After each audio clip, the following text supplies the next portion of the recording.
want to thank you for checking out another podcast of We Ain't Scared Talk, where we ain't scared. My name is A1, and let me say thank you to everybody that supports this podcast. Getting a lot of good feedback and attention, which is great. And let me just qualify and just say this. This show is not a comfortable show for a lot of people. You know, I get a lot of feedback on different social media platforms about the content, the subject matter, and some of it is it's interesting to me because the people that I hear from are the ones that I can tell they have been forced to face something and to deal with something that they have become accustomed to ignoring. And that is the plight of black pain. And because this show is about black men, they've become accustomed to ignoring the pain of black men. They will cherry pick the things they like versus the things they don't. And when it comes down to really having to support and to defend the very thing that you get a lot of your enjoyment from, i.e. music, sports, and all aspects of entertainment, cool, hip-hop, anything that is culturally popular, then all of a sudden they don't have anything to say in defense. They like it, but they can't defend black men against police brutality, which is going to be the subject of this particular podcast. All of a sudden, they're distant, they're quiet, they're invisible, they're hard to find, they're nowhere around. And so that is the genesis for this particular podcast today. So before I jump in, subscribe. That's if you ain't scared. Okay, but if you're scared, then don't subscribe. But if you ain't scared and you really want to deal with the truth of certain situations, then subscribe and share and get your mug. Got coffee? Got coffee. This We Ain't Scared Talk mug, strong.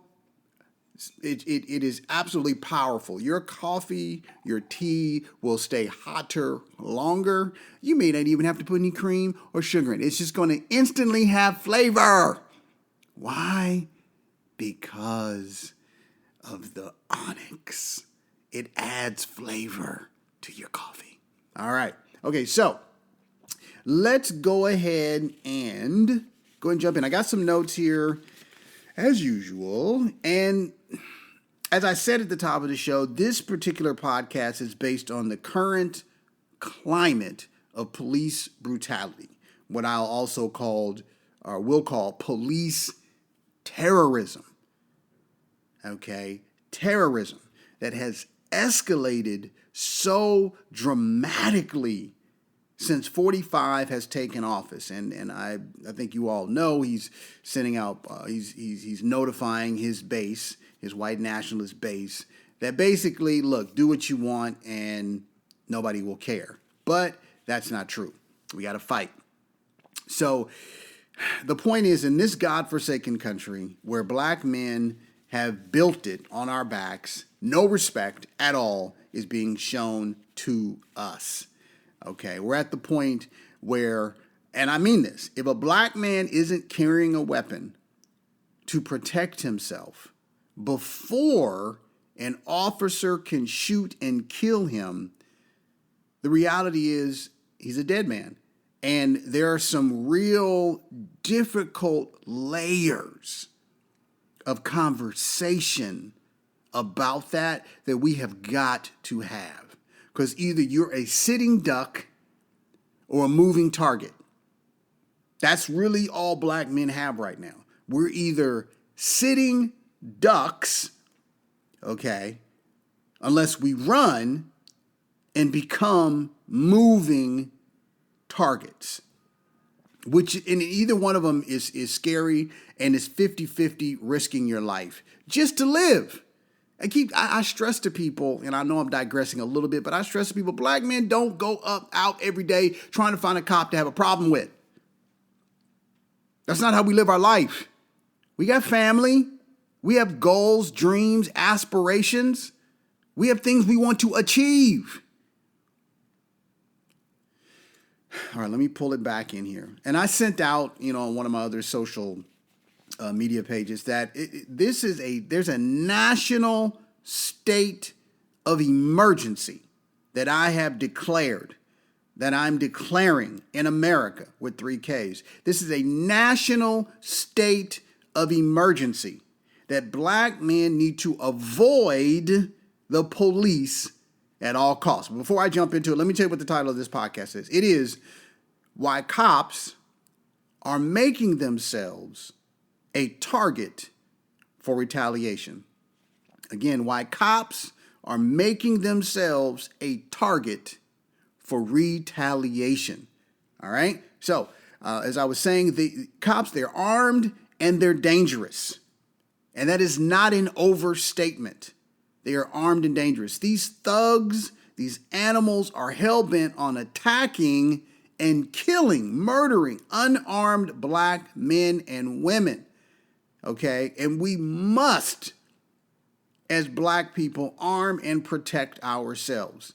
Some of you know I'm taking my personal steps to research and to make sure that I am fully prepared for any eventuality without getting into details. And this is not up for debate. I want to be clear. Non-black people have the luxury of getting up every day and not having to be concerned about someone in their family being accosted for no reason, shot for no reason, walking down the street and getting jumped by 3, 4, 5, 6, 7 cops for no reason, tased for no reason, foot in the back, knees in the back, beaten for no reason other than just the color of their skin. So black men, get off your ass and get a weapon. Now some will say, well, getting a gun, you want them to just arm. Yes, I want them to arm themselves. Get a weapon. If you can get it legally, please do. Now, if you still need one and you have to be creative, then be creative. Okay? All right, so here we go. So the times today, 2019, they're different than it was in the 1960s in the sense that guns and weapons are the proliferation of them. They are everywhere, okay? And you can obtain them legally and, again, creatively, but ultimately have a direction. And now the increased hate, the climate of hate in America with 3 Ks is really what is causing, at least for me, to raise the alarm, because cops are showing so much outward hatred toward black men that it is just a matter of time. And I mean that. It is just a matter of time before cops become the targets of snipers and assassins. I have no doubt in my mind, and I honestly believe it'll be at some point in the coming months, just out of sheer frustration. Remember I said earlier, sitting ducks or moving targets. Those two things will cause a response. It's a two-way street, okay, in this relationship. If you respect me, I respect you. If you disrespect me, then I'm going to disrespect you back. And it doesn't matter that they're wearing a badge. They bleed too, okay? And you don't have to be a psychic to see what's coming. The race war, which is what is happening, got, a jump start when 45 took office. And again, it's a wildfire. It has been the biggest fire-stoking race tensions in 50 years. Now, I'll be honest, and I've said this on previous podcasts. This war, okay, between white men and black men, that's what this is about. This is a very serious situation. And I don't want to I can't stress it enough. that there is going to be a more violent outburst coming from the black community. Now, I stated in a previous, podcast that cops in America, they really do need to be classified as a hate group. They conduct themselves as a hate group based on the number of casualties and arrests that lead to forced confessions of crimes that black men didn't commit, and then obviously are ultimately exonerated. But the way police operate is like a hate group. And also there's a conspiracy in the criminal justice system. That's obvious, okay? That has always been there. But again, as of late, at least for me, it's becoming less and less tolerable. You have black men and women's lives being stolen, and it's all to feed a private prison industrial complex, okay, that's run by insecure, greedy white men. Now, we all know, hopefully we all know about the Baton Rouge, Louisiana shooting of the black man, where the black man got tired of the abuse and he retaliated and shot and killed the cops there. And then we know about Dallas a few years ago when that black man had had enough, and then he decided to take street justice into his own hands, and he shot and killed and murdered several Dallas cops. Okay, that was a symptom of a problem that has been building for centuries, decades across this country.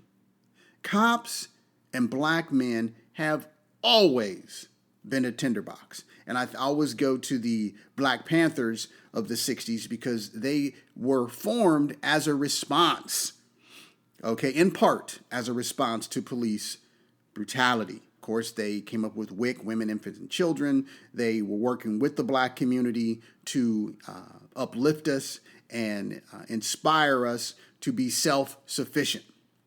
But the relationship, between black men and white men is a tinderbox, and it will explode, and it's going to get louder and worse. Cops in America seem to think that they can do whatever they want, whenever they want, without any repercussions. And unfortunately, the justice system's lack of accountability and punishment is what is driving this mentality. But again, as more of them are finding out, they can be hunted and shot too. Not sure if you've noticed, but there has been an increase in police getting shot. It is happening.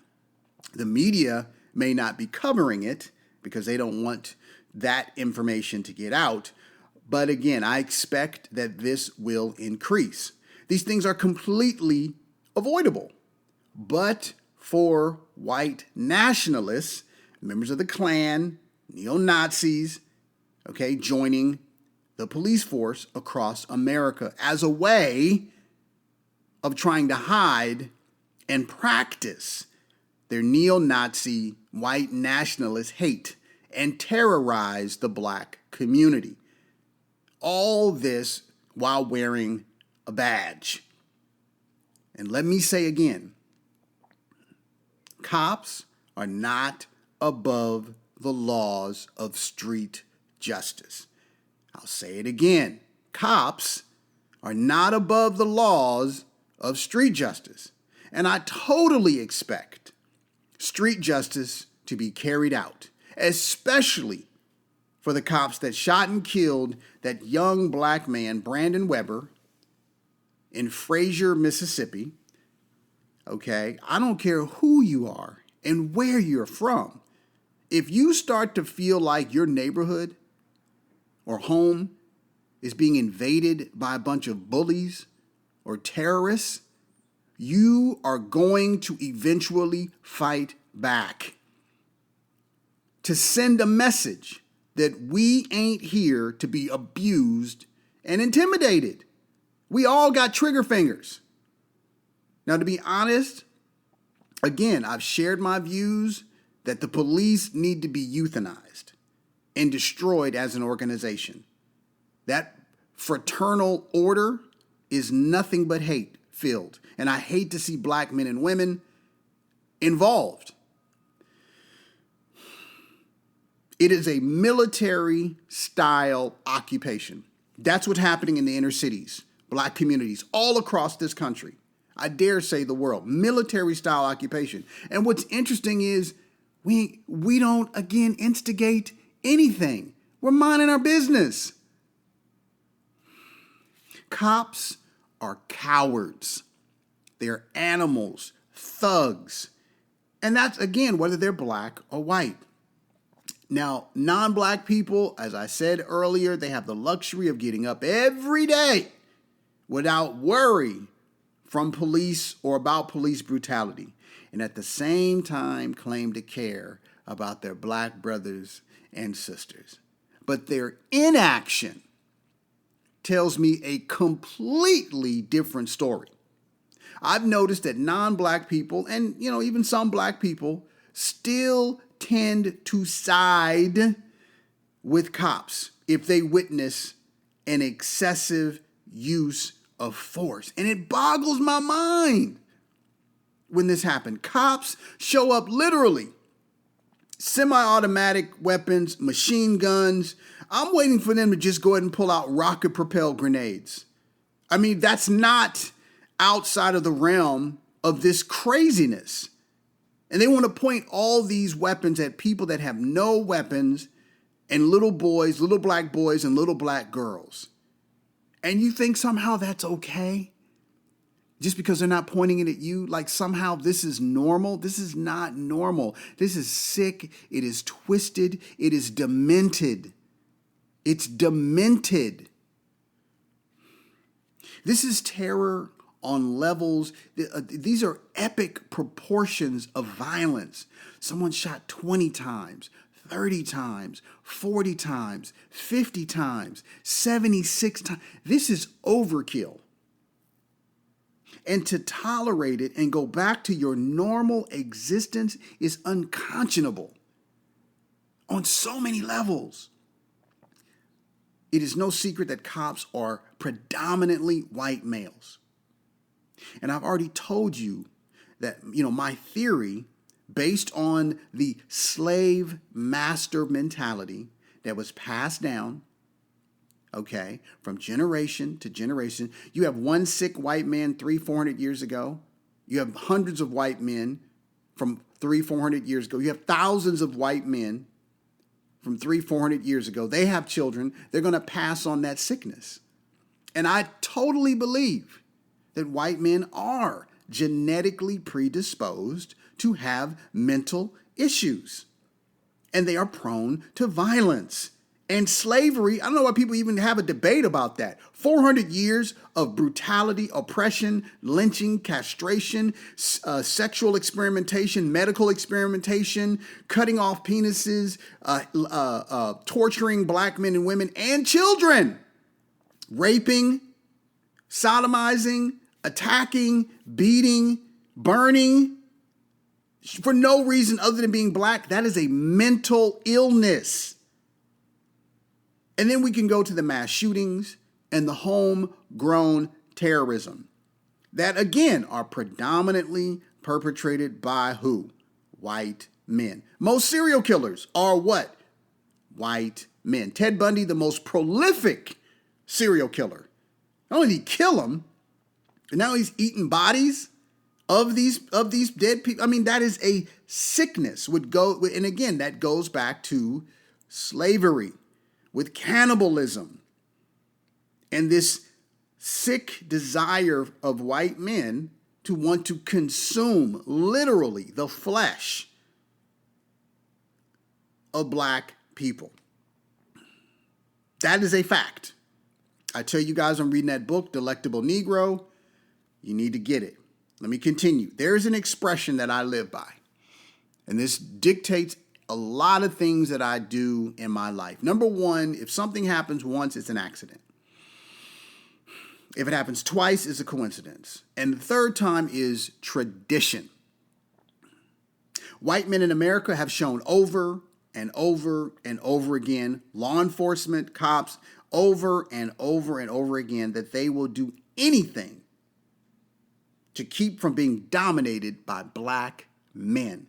That's what this is about. Now, of course, we all know that this is a losing battle on their side because their numbers are shrinking, and eventually white men will be extinct. White people will be extinct. Their numbers are shrinking. But understand, the most dangerous animal is one that is wounded or in a death spiral. And in my opinion, you have two wounded animals in this metaphor. Black men, because of what we are experiencing, okay, are unarmed murders. And then you have white men because their numbers and power are shrinking. They are in a death spiral.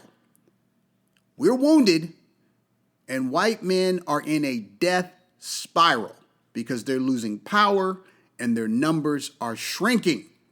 So these two opposing forces that are fighting to live are coming against each other. So it will get worse, unfortunately, before it gets better.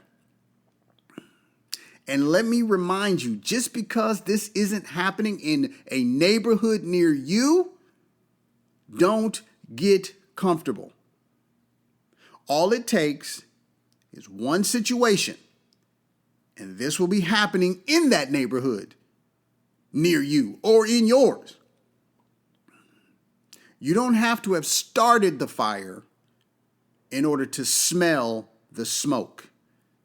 And trust me, there is a huge fire burning in America with 3Ks right now, based on racism and hate.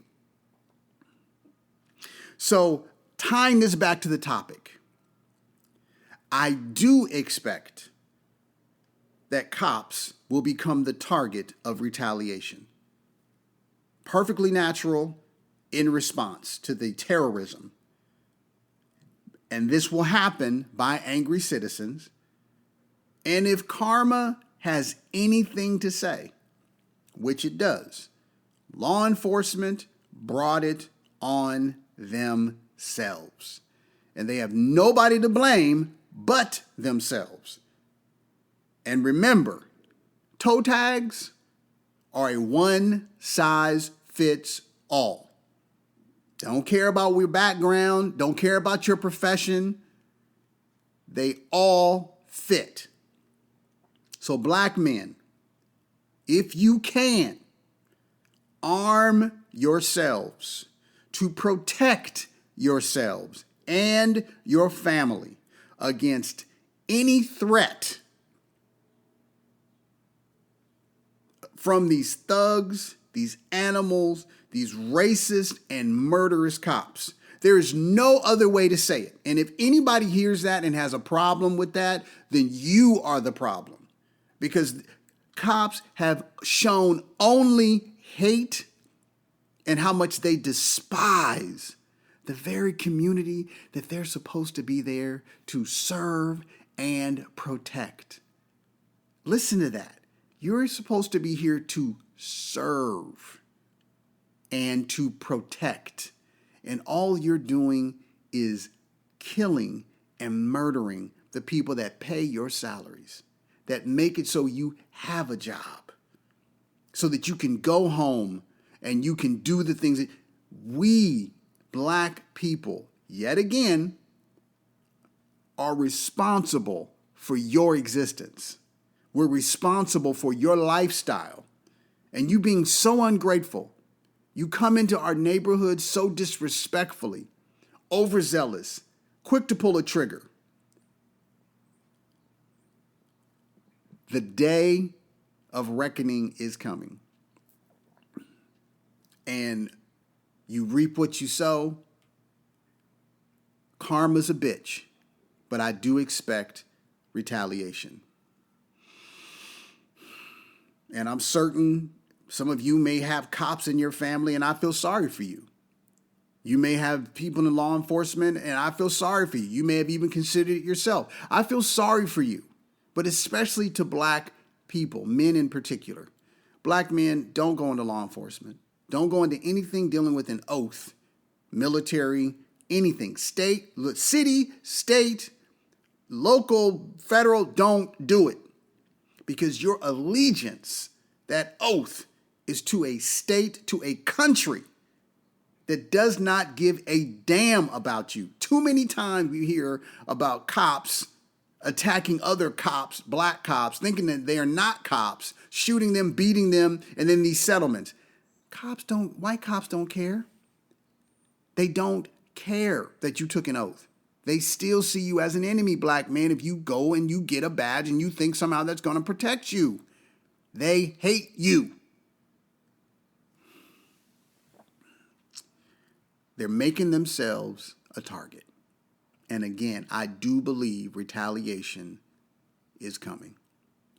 Now, as always, I'm certain you have your own thoughts. And I always encourage you to have a voice. This is not an easy topic to deal with. This is extremely difficult. But this is an extremely serious situation. Deal with it. Don't run from it. Face it. That's what I always say. You have to face it to erase it. You have to. Well, again, I'm certain you have your own thoughts on it, and you know, let's talk. Hit me up on social media, and let's keep the dialogue and the conversation going. Forward this to a friend. All right. So thank you for checking out another podcast of We Ain't Scared Talk. You got some good food for thought. Listen again. Tell a friend. We ain't scared.